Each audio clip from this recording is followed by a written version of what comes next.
The Masque of the Red Death by Edgar Allan Poe. The Red Death had long devastated the country. No pestilence had ever been so fatal or so hideous. Blood was its avatar, and its seal, the redness and horror of blood. There were sharp pains and sudden dizziness, and then profuse bleedings at the pores, with the dissolution, the scarlet stains upon the body, and especially upon the face of the victim, where the pest ban would shut him out from the aid and from the sympathy of his fellow men. And the whole seizure, progress, and termination of the disease were the incidents of half an hour. But the Prince Prospero was happy and dauntless and sagacious. When his dominions were half depopulated, he summoned to his presence 1,000 hale and light-hearted friends from among the knights and dames of the court, and with these retired to the deep seclusion of one of his castellated abbeys. This was an extensive and magnificent structure, the creation of the prince's own eccentric yet august taste. A strong and lofty wall girded it. This wall had gates of iron. The courtiers, having entered, brought furnaces and massy hammers and welded the bolts. They resolved to leave neither means of ingress or egress to the sudden impulses of despair from without or of frenzy from within. The abbey was amply provisioned. With such precautions, the courtiers might bid defiance to contagion. The external world could take care of itself. In the meantime, it was folly to grieve or to think. The prince had provided all of the appliances of pleasure. There were buffoons, there were improvisatori, there were ballet dancers, there were musicians, there were cards, there was beauty, there was wine. All these and security within, without was the Red Death. It was toward the close of the 5th or 6th month of his seclusion, and while the pestilence raged most furiously abroad, the Prince Prospero entertained his 1,000 friends at a masked ball of the most unusual magnificence. It was a voluptuous scene, that masquerade. But first, let me tell you of the rooms in which it was held. There were 7. In many palaces, however, such suites form a long, straight vista, while the folding doors slide back nearly to the walls on either hand, so that the view of the whole extent is scarcely impeded. Here the case was very different.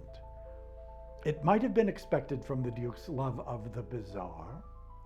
The apartments were so irregularly disposed that the vision embraced but little more than one at a time. There was a sharp turn at every 20 or 30 yards, and at each turn a novel effect.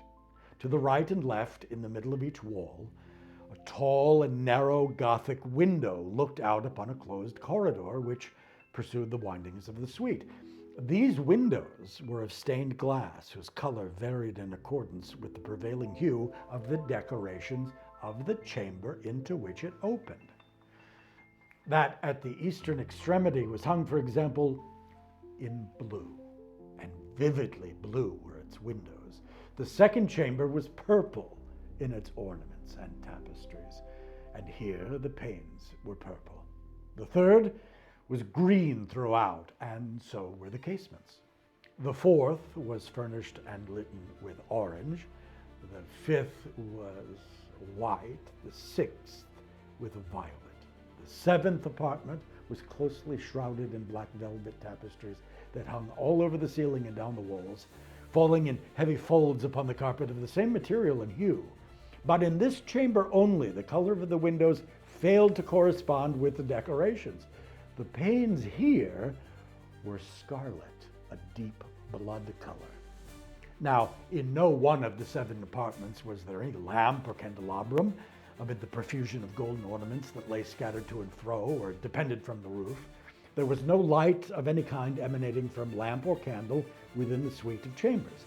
But in the corridors that followed the suite, there stood opposite to each window a heavy tripod bearing a brazier of fire that projected its rays through the tinted glass and so glaringly illumined the room.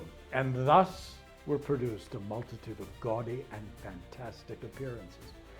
But in the western or black chamber, the effect of the firelight that streamed upon the dark hangings through the blood-tinted panes was ghastly in the extreme and produced so wild a look upon the countenances of those who entered that there were few of the company bold enough to set foot within its precincts at all. It was in this apartment also that there stood against the western wall a gigantic clock of ebony. Its pendulum swung to and fro with a dull, heavy, monotonous clang. And when its minute hand made the circuit of the face and the hour was to be stricken, there came forth from the brazen lungs of the clock a sound which was clear and loud and deep and exceedingly musical, but of so peculiar a note and emphasis that at each lapse of an hour, the musicians in the orchestra were constrained to pause momentarily in their performance to hearken to the sound. And thus the waltzers perforce ceased their evolutions. There was a brief disconcert of the whole gay company, and while the chimes of the clock yet rang, it was observed that the giddiest grew pale, and the more aged and sedate passed their hands over their brows as if in confused reverie or meditation. But when the echoes had fully ceased, a light laughter at once pervaded the assembly. The musicians looked at each other and smiled as if their own nervousness and folly, and made whispering vows each to the other that the next chiming of the clock should produce in them no similar effect, no similar emotion. And then, after the lapse of 60 minutes, which embraced 3,600 seconds of the time that flies, there came yet another chiming of the clock, and then with the same disconcert and tremulousness and meditation as before. But in spite of these things, it was a gay and magnificent revel. The tastes of the Duke were peculiar. He had a fine eye for colors and effects. He disregarded the decor of mere fashion. His plans were bold and fiery, and his conceptions glowed with barbaric luster. There were some who would have thought him mad. His followers felt that he was not. It was necessary to hear and see and touch him to be sure that he was not. He had directed in great part the movable embellishments of the 7 chambers upon occasion of this great fete, and it was his own guiding taste which had given character to the costumes of the masqueraders. Be sure, they were grotesque. There were much glare and glitter and piquancy and phantasm, much of what has been since seen in Hernani.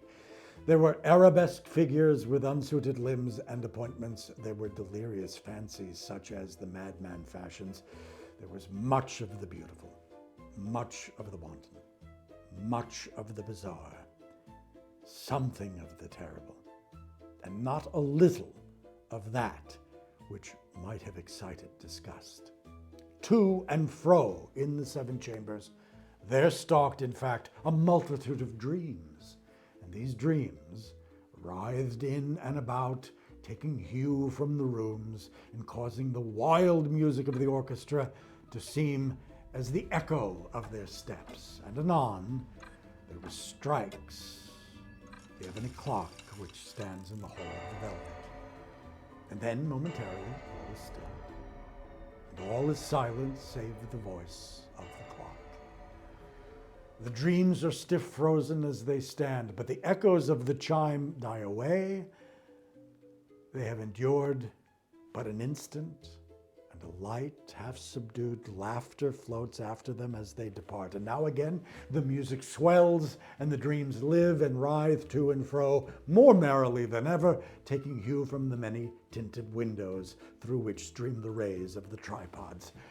But to the chamber which lies most westernly of the 7, there are now none of the maskers who venture, for the night is waning away, and there flows a ruddier light through the blood-colored panes, and the blackness of the sable draperies appalls. And to him whose foot falls upon the sable carpet, there comes from the near clock of ebony a muffled peal more solemnly emphatic than any which reaches their ears, who indulge in the more remote gaieties of the other apartments.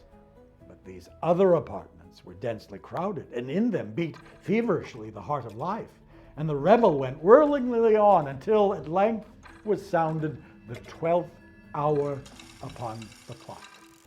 Then the music ceased, as I have told, and the evolutions of the waltzers were quieted, and there was an uneasy cessation of all things as before, but now there were 12 strokes to be sounded by the bell of the clock, and thus it happened, perhaps, that more of thought crept with more of time into the meditations of the thoughtful among those who reveled, and thus again it happened, perhaps, that before the last echoes of the last chime had utterly sunk into silence, there were many individuals in the crowd who had found leisure to become aware of the presence of a masked figure which had arrested the attention of no single individual before.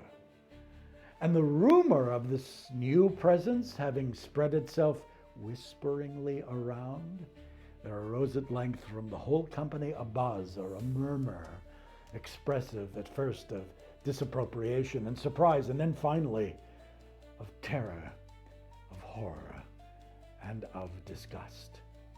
In an assembly of phantasms such as I have painted, it may well be supposed that no ordinary appearance could have excited such sensation. In truth, the masquerade license of the night was nearly unlimited, but the figure in question had out-Heroded Herod and gone before the bounds of even the prince's indefinite decorum. There are chords in the hearts of the most reckless which cannot be touched without emotion. Even with the utterly lost, to whom life and death are equal jests, there are matters which no jest can be properly made. The whole company, indeed, seemed now deeply to feel that in the custom and bearing of the stranger neither wit nor propriety existed. The figure was tall and gaunt, and shrouded from head to foot in the habiliments of the grave. The mask which concealed the visage was made so nearly to resemble the countenance of a stiffened corpse that the closest scrutiny must have been difficult in detecting the cheat, and yet all this might have been endured, if not approved, by the mad revelers around, but the mummer had gone so far as to assume the type of the Red Death. His vesture was dabbled in blood, and his brow broad, features of his face besprinkled with the scarlet horror.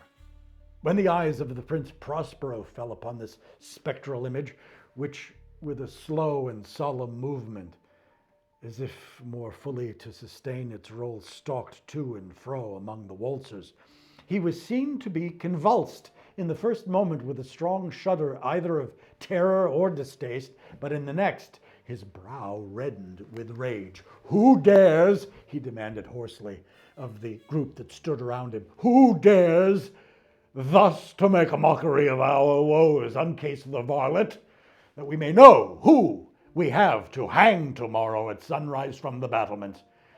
Will no one stir at my bidding? Stop him and strip him, I say, of those reddened vestures of sacrilege." It was in the eastern or blue chamber in which stood the Prince Prospero as he uttered these words. They rang throughout the 7 rooms loudly and clearly, for the prince was a bold and robust man, and the music had become hushed at the waving of his hand. It was in the blue room where stood the prince with a group of pale courtiers by his side. At first, as he spoke, there was a slight rushing movement of this group in the direction of the intruder, who at the moment was also near at hand, and now, with a deliberate and stately step, made closer approach to the speaker. But from a certain nameless awe with which the mad assumptions of the mummer had inspired the whole party, there were found none who put forth hand to seize him, so that unimpeded he passed within a yard of the prince's person, and while the vast assembly, as if with one impulse, shrank from the centers of the rooms to the walls, he made his way uninterruptedly, but with the same solemn and measured step which had distinguished him from the first, through the blue chamber, to the purple, through the purple, to the green, through the green to the orange, through this again to the white, and even thence to the violet, ere a decided movement had been made to arrest him. It was then, however, that the Prince Prospero, maddening with rage and shame of his own momentary cowardice, rushed hurriedly through the 6 chambers, while none followed him on account of a deadly terror that had seized upon all. He bore aloft a drawn dagger, and as he approached in rapid impetuosity to within 3 or 4 feet of the retreating figure, when the latter, having attained the extremity of the velvet apartment, turned suddenly around and confronted his pursuer, there was a sharp cry, and the dagger dropped, gleaming upon the sable carpet, upon which instantly afterwards fell prostrate in death the Prince Prospero.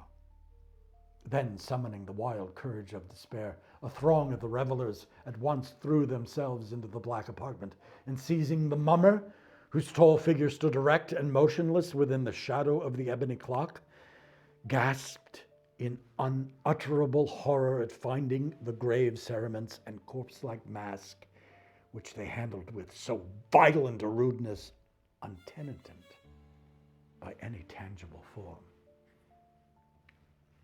And now was acknowledged the presence of the Red Death. He had come like a thief in the night, and one by one dropped the revelers in their blood-bedewed halls of their revel, and died each in the despairing posture of his fall.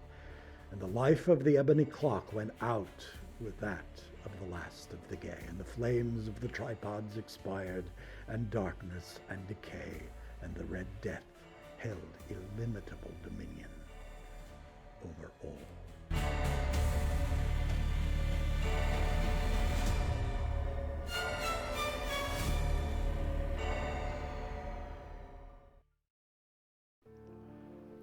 The Telltale Heart by Edgar Allan Poe.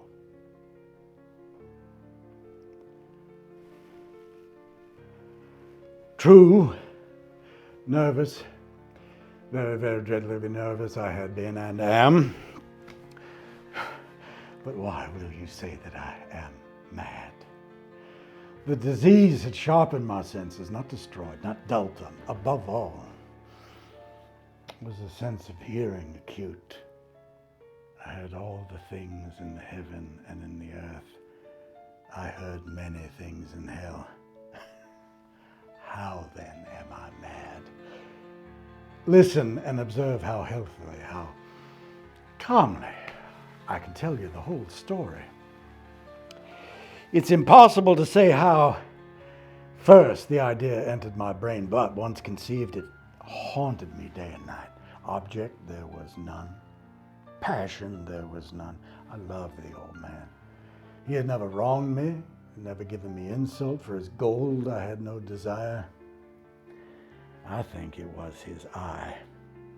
Yes, it was this.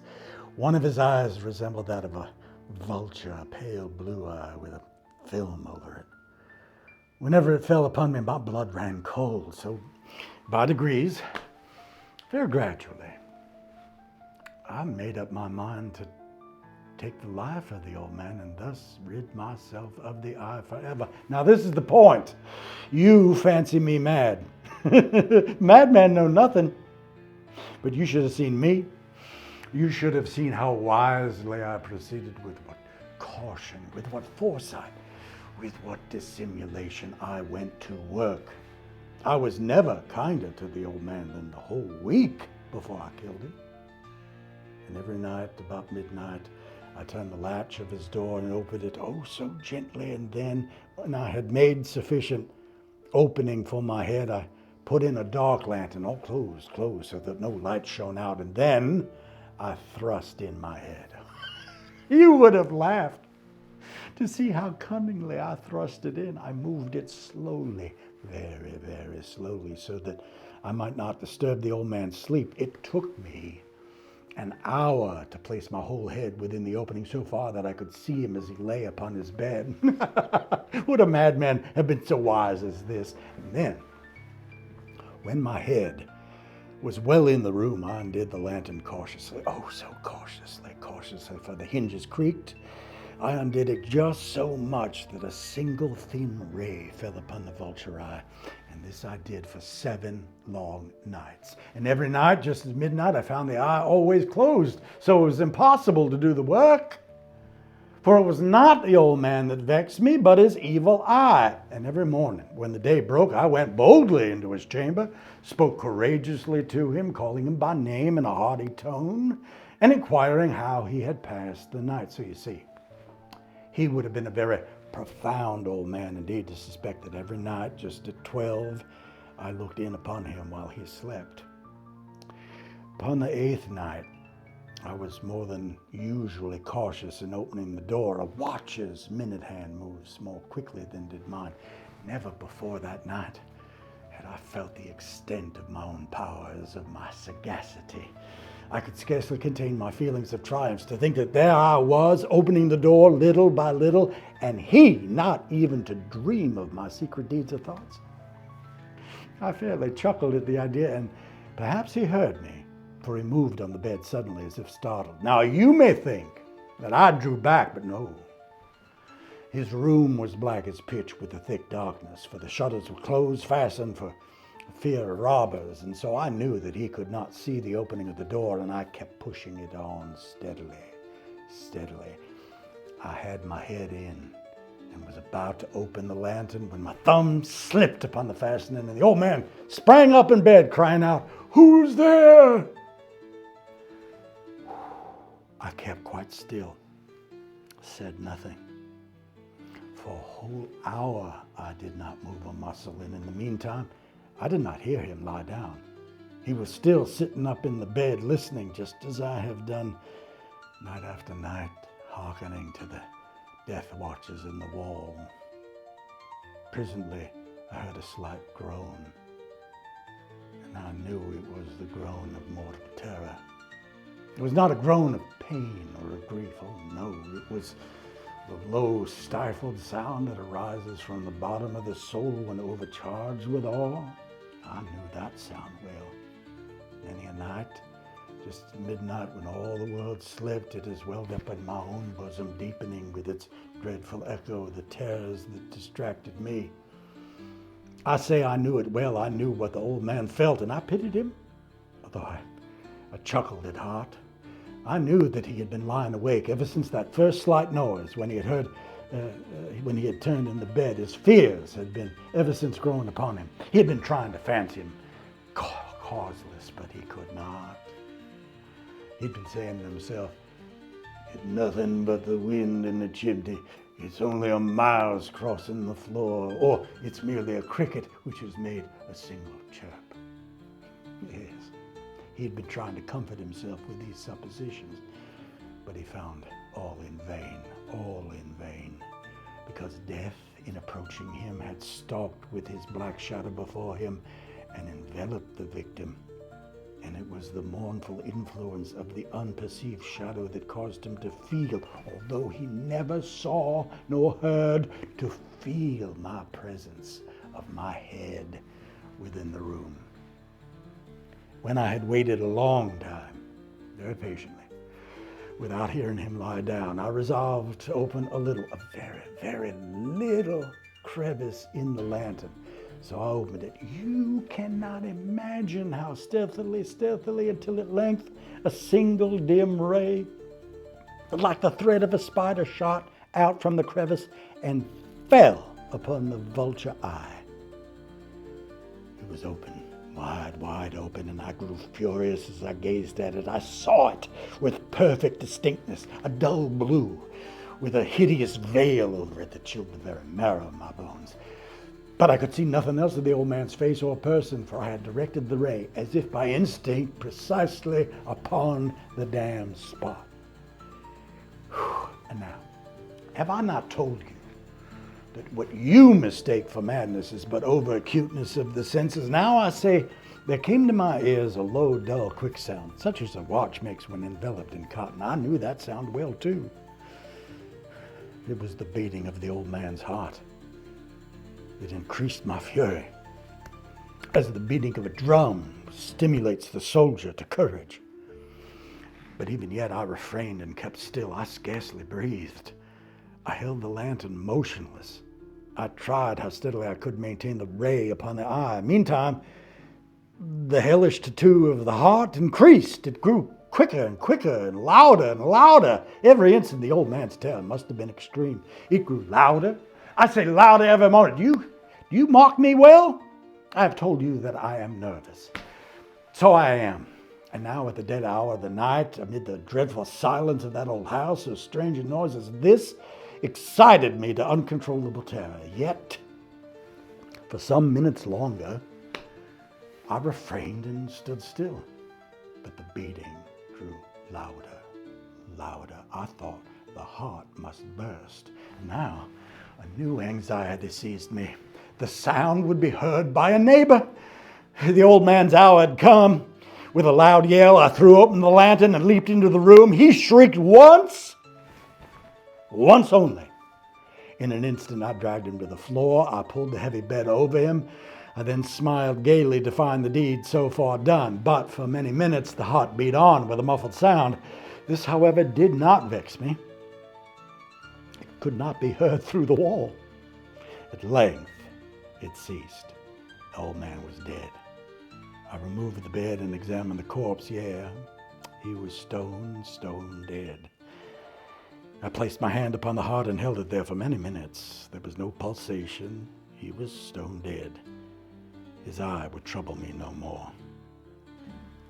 If you still think me mad, you will think so no longer when I describe the wise precautions I took for the concealment of the body. The night waned and I worked hastily, but in silence. First of all, I dismembered the corpse. I cut off the head and the arms and the legs. I then took up 3 planks from the floor end of the chamber and deposited all between the scantlings. I then replaced the board so cleverly, so cunningly, that no human eye, not even his, could have detected anything wrong. There was nothing to wash out, no stain of any kind, no blood spot, whatever. I'd been too wary of that. A tub had caught all. And when I had made an end to these labors, it was 4 o'clock, still dark as midnight. As the bell sounded the hour, there came a knocking at the street door. I went down to open it with a light heart. For now, what had I to fear? There entered 3 men who introduced themselves with perfect suavity as officers of the police. A shriek had been heard by a neighbor during the night. Suspicion of foul play had been aroused. Information had been lodged at the police station, and they, the officers, had been deputed to search the premises. I smiled. For what had I to fear? I bade the gentleman welcome.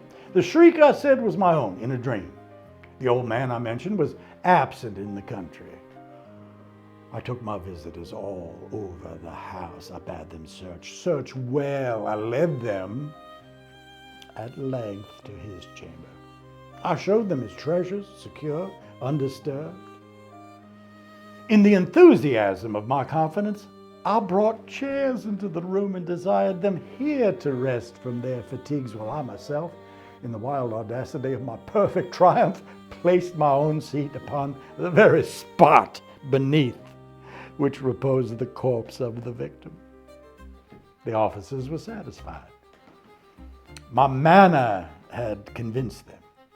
I was singularly at ease. They sat, and while I answered cheerily, they chatted of familiar things, but ere long I felt myself getting pale and wished them gone. My head ached, and I fancied a ring in my ears. Still they sat and chatted, and the ring became more distinct. It continued, and it became more distinct. I talked more freely to get rid of the feeling, but it continued and gained definitiveness until at length I found that the noise was not within my ears. Well, no doubt I now grew very pale, and I talked more fluently with a heightened voice, yet the sound increased, and what could I do? It was a low, dull, quick sound, much like a sound that the watch makes when enveloped in cotton. I gasped for breath, yet the officers heard it not. I talked more quickly, more vehemently, but the noise steadily increased. I arose, and I argued about trifles in a high key and with violent gesticulations, but the noise suddenly, steadily increased. Why would they not be gone? I paced the floor to and fro with heavy strides, as if excited to fury by the observations of these men, but the noise steadily increased. Oh God, what can I do? I foamed, I raved, I swore. I swung the chair upon which I had been sitting and grated it upon the boards, but the noise arose over all and continually increased. It grew louder, louder, louder, and still the men chatted pleasantly and smiled. Was it possible that they heard it not? Almighty God, no, they heard. They suspected. They knew they were making a mockery of my horror. This I thought, and this I think. But anything was better than this agony. Anything was more tolerable than this derision. I could bear those hypocritical smiles no longer. I felt that I must scream or die. And now again, hark! Louder, louder, louder! Villains, I shrieked, dissemble no more. I admit the deed. Tear up the planks. Here, it is the beating of his hideous heart.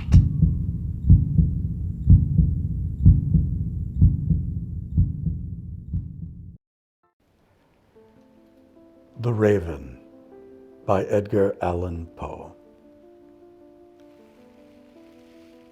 Once upon a midnight dreary, while I pondered weak and weary over many a quaint and curious volume of forgotten lore, while I nodded, nearly napping, suddenly there came a tapping as if someone gently rapping at my chamber door. "'Tis some visitor," I muttered, tapping at my chamber door, "only this and nothing more." Ah, distinctly I remember. It was in the bleak December, and each separate dying ember wrought its ghost upon the floor. Eagerly I wished the morrow. Vainly I had sought to borrow from my books surcease of sorrow. Sorrow for the lost Lenore, for the rare and radiant maiden whom the angels name Lenore. Nameless here forevermore. And the silken, sad, uncertain rustling of each purple curtain thrilled me, filled me with fantastic terrors never felt before, so that now, to still the beating of my heart, I stood repeating, "'Tis some visitor entreating entrance at my chamber door, some late night visitor entreating entrance at my chamber door. This it is, and nothing more." Presently my soul grew stronger. Hesitating then no longer, "Sir," said I, "or madam, truly your forgiveness I implore, but the fact is I was napping, and so gently you came rapping, and so faintly you came tapping at my chamber door, that I scarce was sure I heard you. Here I opened wide the door. Darkness there, and nothing more. Deep into that darkness peering, long I stood there, wondering, fearing, doubting, dreaming dreams no mortal ever dared to dream before. But the silence was unbroken, and the stillness gave no token, and the only word there spoken was the whispered word, "Lenore." This I whispered, and an echo murmured back the word, "Lenore?" Back into the chamber turning, all my soul within me burning, soon again I heard a tapping somewhat louder than before. "Surely," said I, "surely that is something at my window lattice. Let me see then what thereat is, and this mystery explore. Let my heart be still a moment, and this mystery explore. 'Tis the wind, and nothing more. Open here, I flung the shutter, when, with many a flirt and flutter, in there stepped a stately raven of the saintly days of yore. Not the least obeisance made he, not a minute stopped or stayed he, but with mien of lord or lady, perched himself above my chamber door. Perched upon a bust of Pallas just above my chamber door. Perched and sat, and nothing more. Then this ebony bird, beguiling my sad fancy into smiling, by the grave and stern decorum of the countenance it wore. Though thy crest be shorn and shaven, I said, art sure no craven, ghastly grim and ancient raven, wandering from the nightly shore. Tell me what thy lordly name is on the night's Plutonian shore. Quoth the raven, nevermore. Much I marveled this ungainly fowl to hear discourse so plainly, though its answer little meaning, little relevancy bore. For we cannot help agreeing that no living human being ever yet is blessed with seeing bird above his chamber door, bird or beast upon the sculpted bust above his chamber door, with such a name as Nevermore. But the raven, sitting lonely on the placid bust, spoke only that one word, as if his soul in that one word he did outpour. Nothing farther than he uttered. Not a feather than he fluttered, till I scarcely more than muttered, other friends have flown before. On the morrow he will leave me, as my hopes have flown before. Then the bird said, nevermore. Startled at the stillness broken by reply so aptly spoken, doubtless, said I, what it utters is its only stock and store, caught from some unhappy master, whom unmerciful disaster followed fast and followed faster, till his songs one burden bore, till the dirges of his hope that melancholy burden bore of nevermore. But the raven still beguiling all my fancy into smiling. Straight I wheeled a cushioned seat in front of bird and bust and door. Then, upon the velvet sinking, I betook myself to linking fancy unto fancy, thinking, what this ominous bird of yore, what this grim, ungainly, ghastly, gaunt, and ominous bird of yore meant in croaking nevermore. This I sat engaged in guessing, with no syllable expressing to the fowl whose fiery eyes now burned into my bosom's core. This and more I sat divining, with my head at ease reclining on the cushion's velvet lining that the lamplight gloated o'er, but whose velvet violet lining with the lamplight gloating o'er she shall press nevermore. Then methought the air grew denser, perfumed from some unseen censer, swung by seraphim whose footfalls tinkled on the tufted floor. Wretch, I cried, thy God hath lent thee, by these angels he hath sent thee, respite, and nepenthe from thy memories of Lenore. Quaff, oh quaff, this kind nepenthe, and forget this lost Lenore. Quoth the raven, nevermore. Prophet, said I, thing of evil, prophet still, if bird or devil, whether tempter sent or whether tempest tossed thee here ashore, desolate yet all undaunted, on this desert land enchanted, on this home by horror haunted, tell me truly, I implore, is there balm in Gilead? Tell me. Tell me, I implore. Quoth the raven, nevermore. Prophet, said I, thing of evil, prophet still if bird or devil.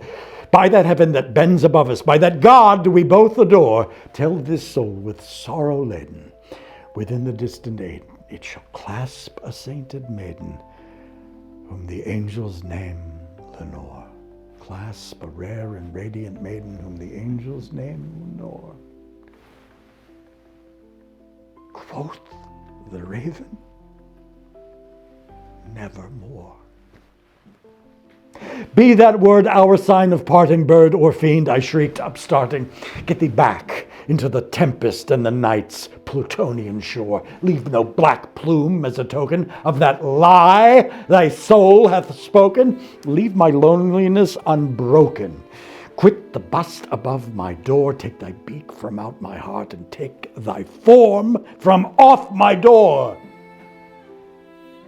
Quoth the raven, nevermore. And the raven, never flitting, still is sitting on the pallid bust of Pallas just above my chamber door. And his eyes have all the seeming of a demon's that is dreaming, and the lamplight o'er him streaming throws his shadow on the floor. And my soul from out that shadow that lies floating on the floor shall be lifted nevermore.